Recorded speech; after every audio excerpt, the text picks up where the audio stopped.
बढ़ने के बारे में बोल रहे थे कि 2 इंच बढ़ जाए। क्या बोला तूने?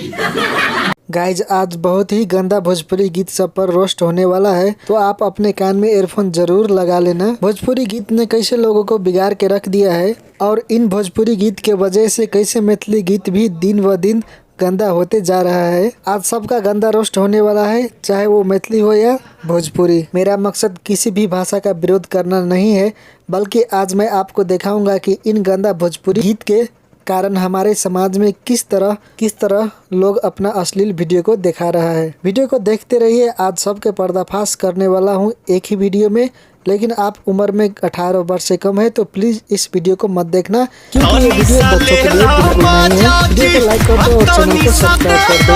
अभी जो वीडियो मैं आपको दिखाने वाला हूँ जो भोजपुरी समाज से है, लेकिन नेपाल में भी लोगों को भोजपुरी गीत अच्छे से पता है और लोग देख के अपने अश्लील वीडियो भी बनाते रहते हैं। तो देखो इस भोजपुरी गीत को जो भोजपुरी समाज ने बनाया है।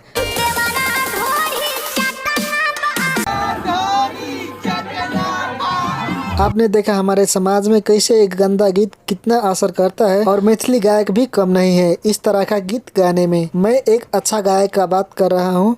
हालांकि ये गायक ने मैथिली में बहुत अच्छा गीत भी दिया है, पर आजकल इसका भी गीत लगता है समाज में कुछ अच्छा संदेश नहीं दे रहा है। क्या बोला तूने?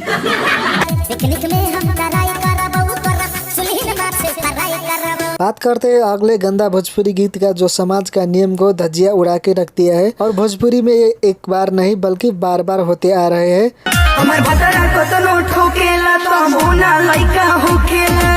कौन है ये लोग,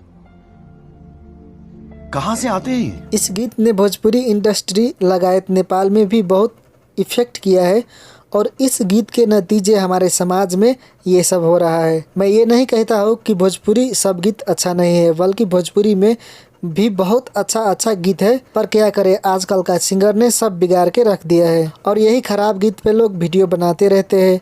आप जरा इस वीडियो को देखो, कैसे लोग टिकटॉक पे वीडियो बनाते हैं।